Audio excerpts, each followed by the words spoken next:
Today we are going to talk about great product thinking, why it matters, and how can we develop that mindset. In the poll before, a lot of people wanted to know how to build better products, and oh good, I can see it right here, awesome. They wanted to know how to build better products and how to have the right frameworks. So I'm hoping that this talk will actually give you exactly the same, and if not, then I'm happy to talk afterwards too. Awesome. So just a little bit about myself. I actually had a very accidental journey to product management at Amazon. So I started at Amazon S3 in 2016, and I was a senior analyst then. And I was tagged with a product manager who was working on a major feature launch at reInvent in S3. And 3 months from the reInvent launch, I told him that the algorithm, which is supposed to transition the standard storage to the infrequent storage, and we can go into technicalities later, was wrong. And we were, like I said, 3 months out from the reInvent launch. And he said, well, OK, if that is the case, why don't you write a document and then present it to the director? So in my very first month and 7 days later, I was actually in front of VP and director explaining why the algorithm would not work. And the next obvious question was, how do we put together a better algorithm? And that is what, when I started my so-called love with product management, I put together a better algorithm. I was working with the engineers to show them how the algorithm would work and how we should be coding it. I was then working with UX designers to kind of come up with what the right set of graphs would be, which the customers would see. And I found that to be very interesting. So obviously, I was not doing as much of my earlier job, but I knew when my wife told me that this was something which was your calling, I knew that product management was the right place for me. So from there on, it was just a matter of finding an official product management title, luckily which Amazon encourages you to do, and I moved to a place called customer service. So this was my first official gig with product, where I was working as a workflow product manager. So workflow product manager is someone who works on a very mature product and then finds out those small opportunities for improvement. But in customer service, my charter was working on the technology, which will give you the refunds and the returns for the customer. So if you have ever gotten a refund or a replacement or a promotional gift card or a gift card from the Amazon customer service, I'm your guy. All right, and then from there on, someone asked me a very good question, like what kind of product manager I wanted to be, one of my mentors, and I actually did not have an answer. So I researched and I found that product management actually has a lot of flavors. And I then realized that I was working as a workflow product manager, and I developed this very strong interest in understanding what a platform product management is, and then how it works, how different stakeholders use that as a platform. And so I moved to Amazon Business, and I got my opportunity to be a platform product management for a while. And then I got bored out of it. From there on, I again developed this interest in mobile product management, which luckily Whole Foods offered. So when you order your groceries online, there are these shoppers or pickers which actually go and then they look at their phone and then they pick up the items and then they stock it for you. Either you pick it up or the delivery guy takes it from them, right? So I was working on the iOS app and I learned a lot from there. So up until that point, all my product roles were about saving money for Amazon. And I actually saved a lot of money for Amazon. They can definitely not pay me back that amount in my life, but that's OK. And then from there on, I was like, OK, well, I've saved enough money. What is my next step? And I was like, OK, let me try the other side of the equation, which is to actually figure out a way to grow a product where we can make money from it. And that is when I transitioned to Amazon Ads, and which is where I am right now. So on the surface, it might look like I have a very confused journey to product management, but it's actually not the case. I've actually been very deliberate in my choices and kind of created my own rotation in Amazon. So why should you guys listen to me? I definitely don't claim to be the best product manager out there. I can guarantee you that. But although the last 6 years have passed like in a flash, and of course I've gained 20 pounds and like thousands of gray hair, I've also had this chance to interact with some really, really amazing folks at Amazon, some long-term and some really sharp folks, and I've tried to borrow how they think about product, how they inculcate those values in them to like really shape their product. And I'm really happy to share with you guys today. All right, so why do great products even matter? Right, that's the very first question. And for that, let's take this example. So if I told you there is this product which has been in its 11 years of existence, right? It's a subscription-based product, and for the folks who are familiar with subscription industry, there is a metric called ARPU, average revenue per user. This is on an annual basis, it's $108 per customer. The retention rate is 75%, means there is a 25% leakage in their bucket, and the North America share of revenue is 88%. So first of all, can we all agree that it is a fairly, and sorry, the y-axis is the customer growth and a proportional revenue growth. So first of all, can we agree that this is a good product? I'll take it as a yes. Okay, awesome. All right, do we think they have a product market fit? Okay, awesome. Who thinks they don't? We need more data, right? Good question, very good. We'll park that for now. But now imagine a hypothetical situation. In year 11, if you were hired as a product manager and you were told that your mission is to grow this company, which means that you have to grow the customer base, and if you have to grow the average ARPU, how would you go about it? You would say, well, first of all, what can I improve? So you'll start formulating these product spaces in your mind, right? You will have like, okay, well, the retention is not very good, so let me figure out how to improve retention, right? And then you will have some features which will focus on improving retention. Similarly, you'll have a product space where you'll say, well, we are highly dependent on North America, so let me expand internationally, right? And then so that way I can basically get users from other marketplaces as well. Let me think about reducing my operational costs. Directly reducing the bottom line goes about in improving ARPU, right? Or offer cross-selling opportunities, right? All good stuff, nothing wrong. But that is not how this company or this product actually went. This is, in reality, how the customers who were using that product went. And we'll come to that in a second, but why did that happen? It happened because there is this famous saying by Jeff B, and apologies if I'm quoting Jeff B a lot, because I'm probably have a man crush on him in some ways, but yesterday's wow becomes today's ordinary. And this is from the 2018 shareholder letter. If you read Amazon's shareholder letters all throughout their history, they are actually full of product knowledge for free, right? And in 1999, 4 years into Amazon's existence, Jeff B said something like, I may not remember the exact words, but something like, the customer experience is good enough today for the 17 million customers. And at that point of time, he had that clarity that what is good today is only going to be good today for a short time. And then we needed to be like impatient, and we needed to be like very fearful to come up with the right set of great companies or great products. So the company, can I go back here? Okay, never mind. So the one where we were seeing the graph go down, right? Why did that happen? It's because they followed the advice of Jeff B, looks like, very seriously. And this is exactly how their customer acquisition model went. So they actually used their first product as a stepping stone to build a better or a greater product, right? So can we establish that what they did was something great, right? Can you guess the company? Sorry? BlackBerry? No. Netflix. Who said Netflix? Awesome. This is Netflix. The orange and the yellow are their DVD business.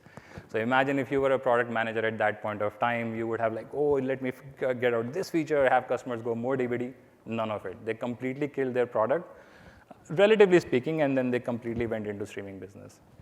So this is a very, very interesting situation here, right? And this is not something which is just native to Netflix. I have been at Amazon for 6 years, and I have seen Amazon doing this every time in a lot of their product areas. So for an example, in the S3, when I was working in S3, we were launching this product called intelligent tiering. So customer pays a higher amount for standard storage, they pay a lower amount for storage which is infrequent. So what would you do as a company? You would actually say that let them keep paying the higher amount even if they're not using the storage, right? They actually came up with a feature which tells the customer that, hey, your storage is getting stale. We will move it for you for a lower cost tier so that you can save money. It's this self-cannibalizing ability. Right? Amazon did that with Kindle too. They had a very fantastic books business, and then until Jeff B. and the senior team visited Apple, they actually saw what Apple did with their music stores. Right? They completely bypassed all the CDs and whatnot, and then they completely digitized music. And Jeff B. realized that it was a matter of time before they would actually do that same thing for the books. So he self-cannibalized himself. It's a completely different thing that Kindle coexisted as a product with the books because customers apparently love reading physical books. I'm one of them. But Kindle is also a very successful product. And then IBM, I don't know if you guys know, but Andy Grove used to be the CEO of IBM. And he was in his room one day and his memory chips were not doing very well. So he was asking like one of the VPs that, what would the next CEO do if they were in our position? And he would say, oh, he will kill the memory chips. And he was like, well, then why are we not doing it? And that moment, it was that moment where Andy Grove killed the memory chips and IBM went into microprocessors.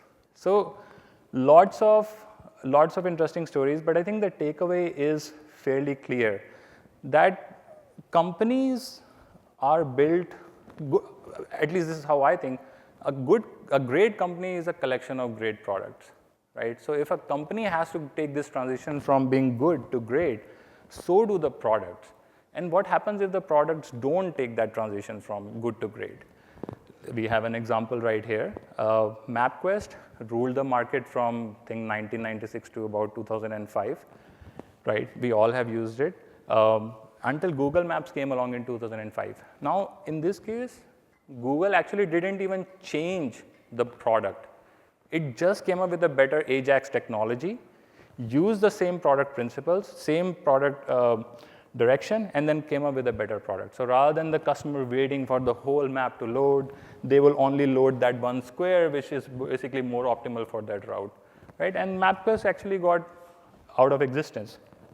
So clearly there is this extra step which is needed from transitioning from good to great.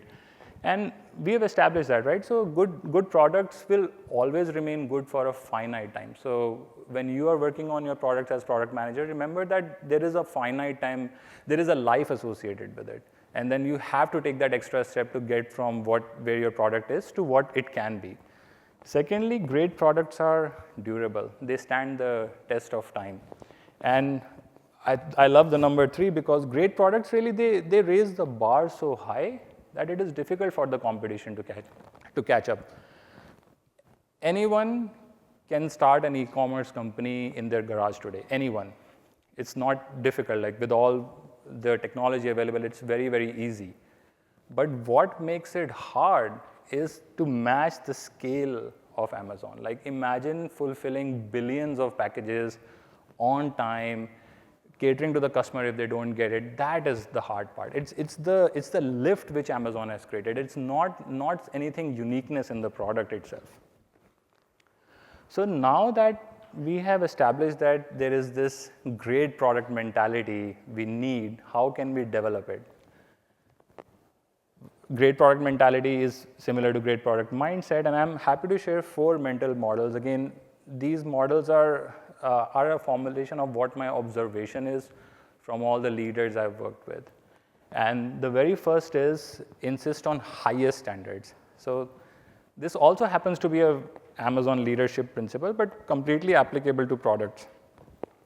Note that this is not insist on high standards. It's also not insist on higher standards. It's insist on highest standards, and highest standards are really, really difficult to get. So let's take an example. Any fans of this show? Any fans of this show? All right. This is Walter White. This show is Breaking Bad. For those who don't know, IMDb rating 9.1. Please watch it if you haven't. This is Jesse Pinkman. Do you know what the purity? Well, I know that the product they were making was methamphetamine, and we are not going to be making that. But there's a very good analogy in here. Do you guys know what the purity of this product was, which Walter White made? 99 point? Very close, 99.1%. But yes, I'll give it to you. Awesome. Do you know what the second best product was? No. Nobody? Come on, fans of Breaking Bad, no? All right, so the next best, I won't give it to you, but I'll tell you who made the second best product. It was this guy, Gail Benneker, right? And there is this very awesome video which I'll request you to play, in which Gail is telling his boss, Gus Fring, on why that extra quality matters. And in that video, there is an answer to what the second best quality was. So let's just hear it out. It's a 1 minute short video. You'll love it. Sample you asked me to run. I ran it, and it is quite good. Thank you very much, Gail. You can give that to Victor to discard. Sure. Is that our competition? I'm sorry? It really is quite good. The purity, of course, I'm speaking of, speaking strictly in chemical terms. And I can't, as of yet, account for the blue color. But if that is our competition, we have our work cut out for us, so to speak. You don't have any competition, Gail. Not as far as I'm concerned. After all, how pure can pure be? It can be pretty darn pure. Mr. Fring, I can guarantee you a purity of 96%. I'm proud of that figure. It's a hard-earned figure, 96. However, this other product is 99. Maybe even a touch beyond that. I'd need an instrument called a gas chromatograph to say for sure, but that last 3%, it may not sound like a lot, but it is. It's tremendous. It's a tremendous gulf. Gail, for our purposes, 96% will do just fine. Customize and save with Liberty Mutual. And then, of course, we have to watch ads, because otherwise YouTube will not give the revenue they need. There's a tremendous gulf between the second best product, which was 96% from a certified chemical chemist, and 99.1%, which Walter was making. And this standard gulf is insisting on higher standard, and it is very, very hard to achieve. It really mattered to Walter White what the quality of the product was. It mattered because everything which he got, like Tuco going for it, and I can name all the characters here. As you can see, I'm a pretty passionate fan of this show. Everything relied upon the quality of the product and the color blue which he got because of this quality. The quality mattered to this guy so much that there is this one entire 45-minute episode dedicated to this guy finding a fly in the lab in which he's working, arguing with Jesse that the fly needs to get out, and hurting himself in the process.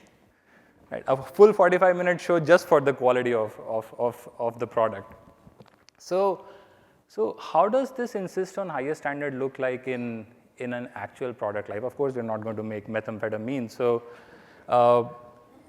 in 2018, and this is an example from Amazon, Jeff B gave the S team, the senior team, a goal of improving a metric called DEA from 96.1% to 97.1%.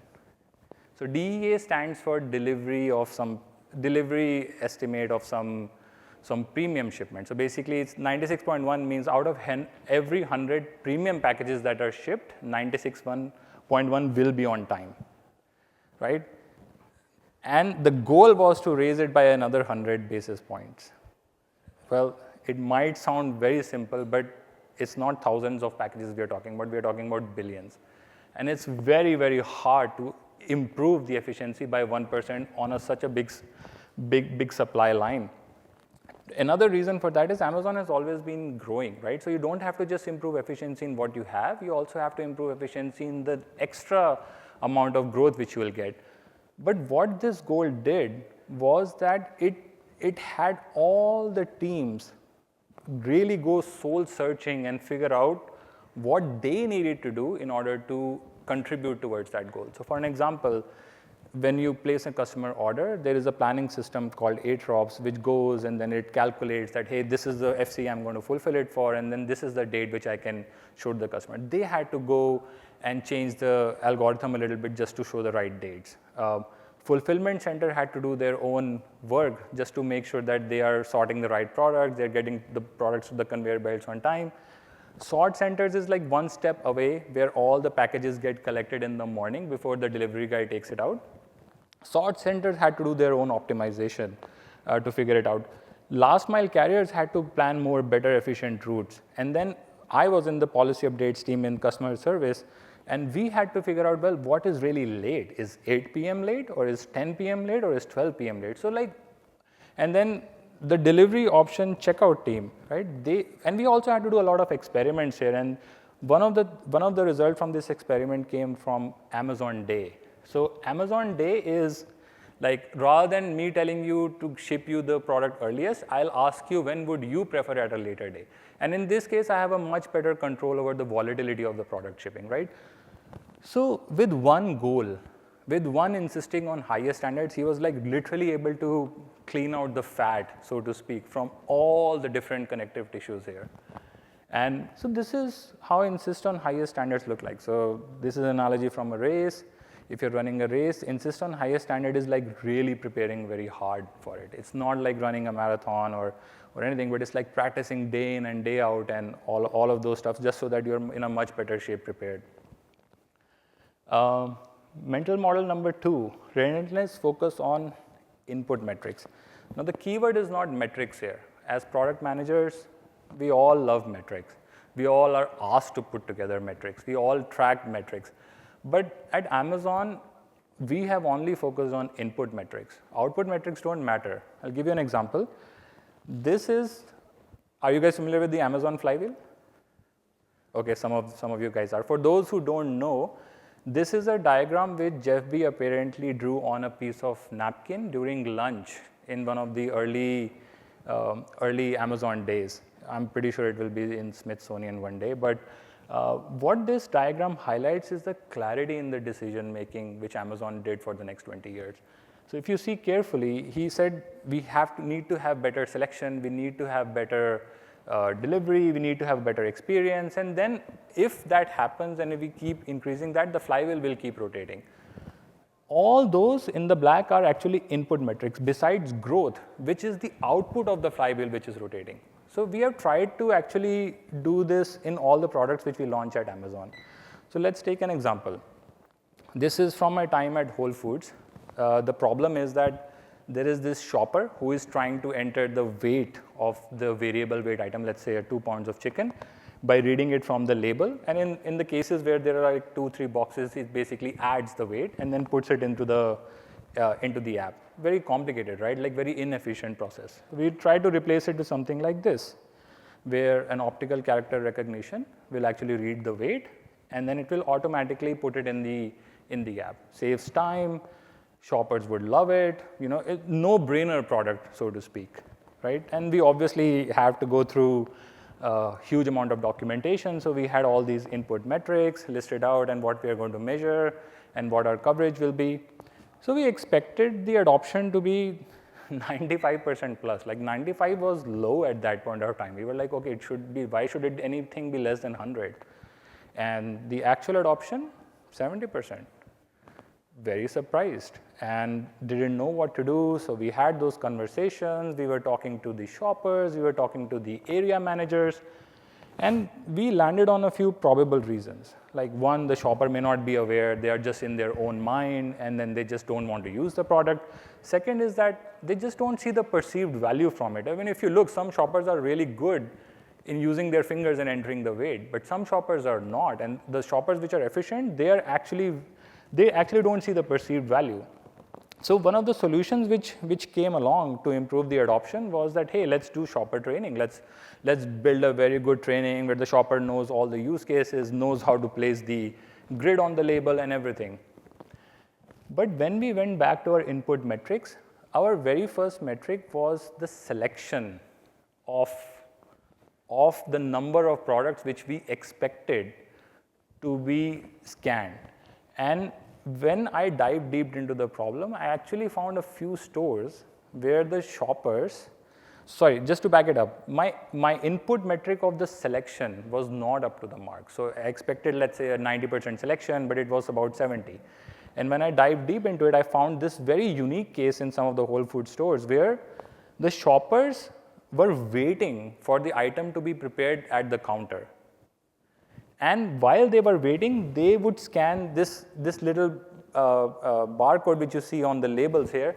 They would scan the barcode from this label while the item was being prepared. And when the item was prepared and was put on the scale, they would read the scale and then just enter the weight on their app. It was actually more efficient for the shoppers to do that instead of using the technology for a product which they didn't even have it at hand. So it had our focus been on the output metric, we would have just said, oh, let's launch some shopper training. Shoppers are stubborn, they don't want to use the product, none of that. There was an actual problem and we fixed it thanks to the input metric. And input metric is also a lot like what are the controllables for me if I'm running a race? So like, is it the right shoe? Is it the right bicep size? Or is it the right initial velocity or whatever? But those are the things which are controllable for you. And as a product manager, we always try to, at least at Amazon, we always try to focus on the controllables. Yes, I mean, of course, we are working backwards from the output metrics. You obviously want the revenue and the growth, but it is the controllable which is the biggest focus for our thinking at Amazon. Mental model number 3, test, don't assume, one of my favorites, because my favorite statement is, I don't know. And a lot of people, they think that, well, who is this guy who doesn't know anything? But that's okay.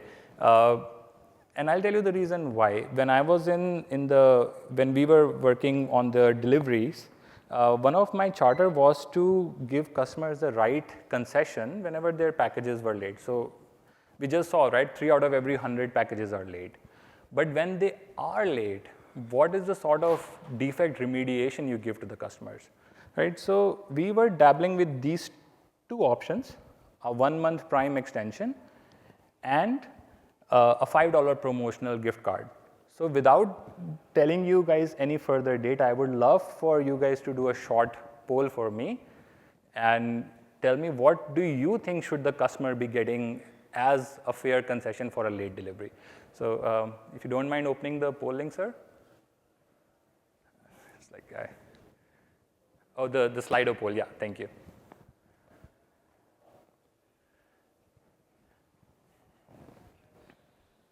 No, so you guys have to scan the barcode on the screen. Sorry about that. So I know it's confusing.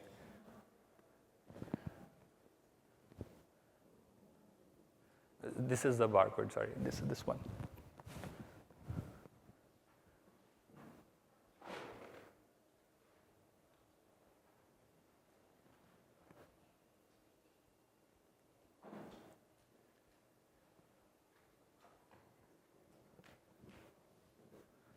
Okay, I think we are slightly in favor of $5 promotional gift card. Looks like Prime extension is losing its value. All right, I think we can just move forward. So fairly close, but obviously $5 promo GC is winning. And if you, sorry, if you can go back to the presentation.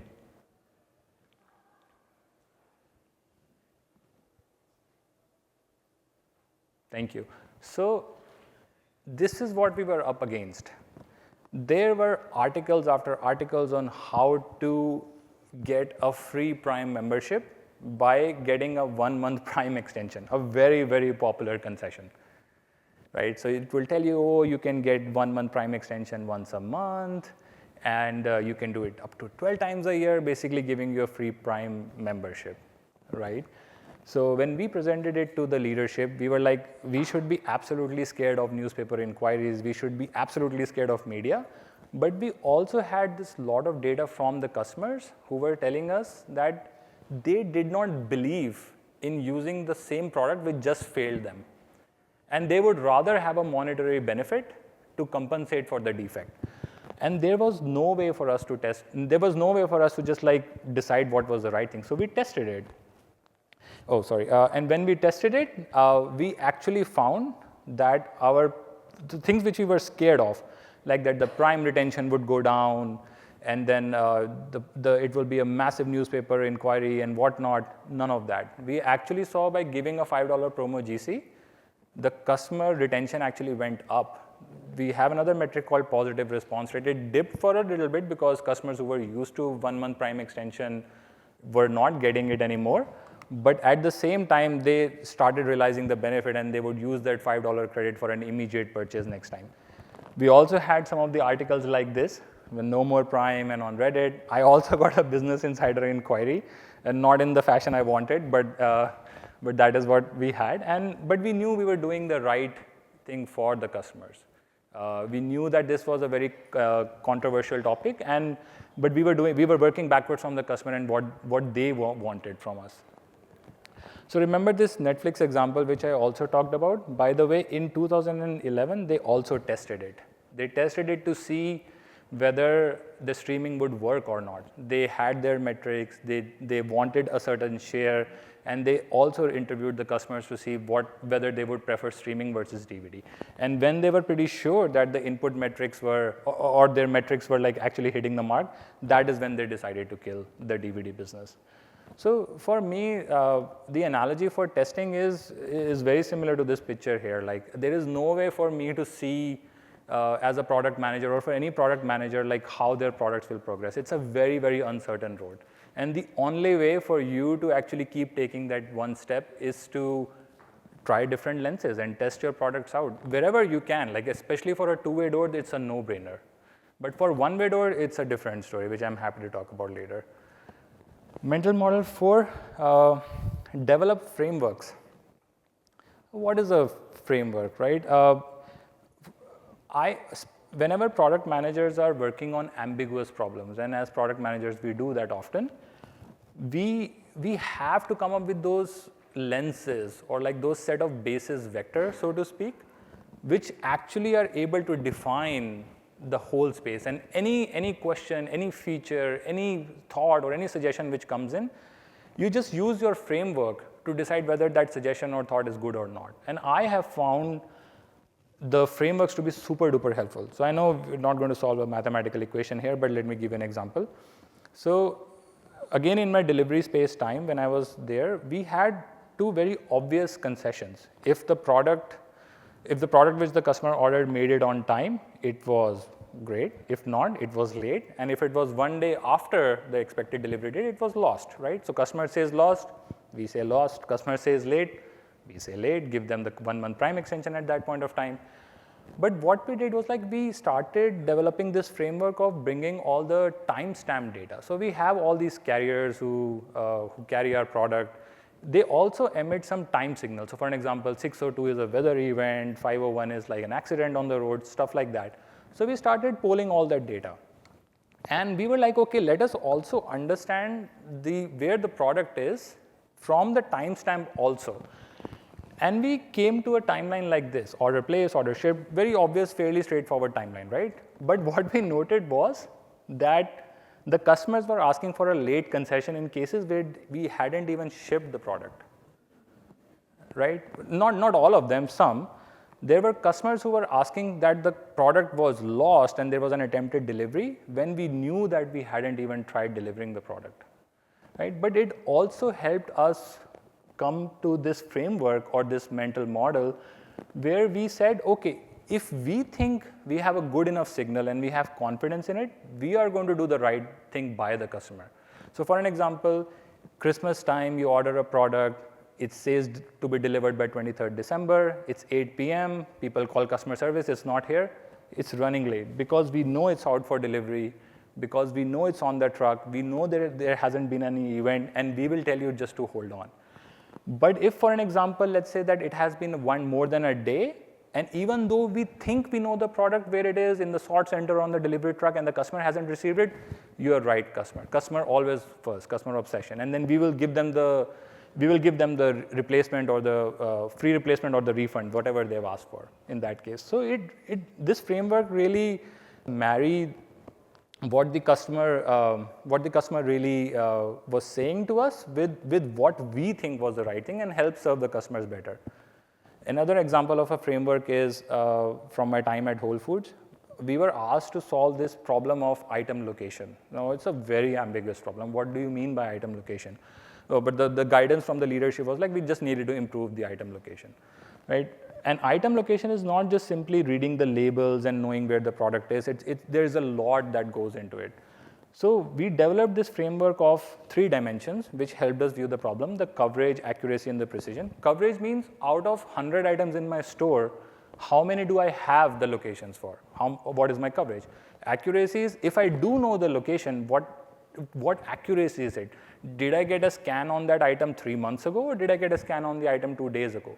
If it is 2 days ago, it's probably fairly accurate, but if it is a month ago, it is probably stale, right? And then precision is, I don't know if you guys are Target fans or not, but Target has this thing where you can not only know which aisle the product is in, it tells you the aisle bay, which is the shelf, the distance from the left side, the distance from the right side, and how many facings, in this case, like this tea has 3 facings, how many facings will that product have? There is no way for a Target, and which is why Target is able to fulfill your orders very quickly in 2 hours. And I know my wife loves it. I have her rather love Whole Foods, but that's okay. But that is the reason behind it, because they have their right metrics and they have the right framework. And we were developing this framework for Whole Foods. So I think frameworks is important, especially for an ambiguous problem, because it really helps you develop that right lens to see the problem better. And I think we are at the end here, so I want to leave you guys with this.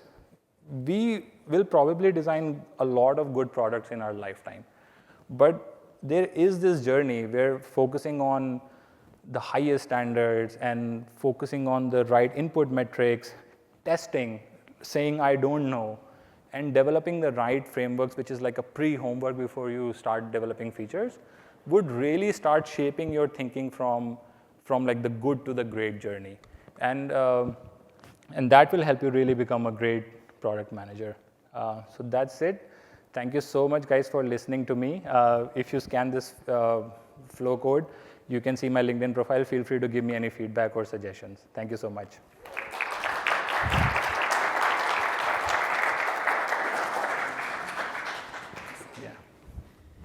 All right, awesome. Ooh. You want me to talk on this one?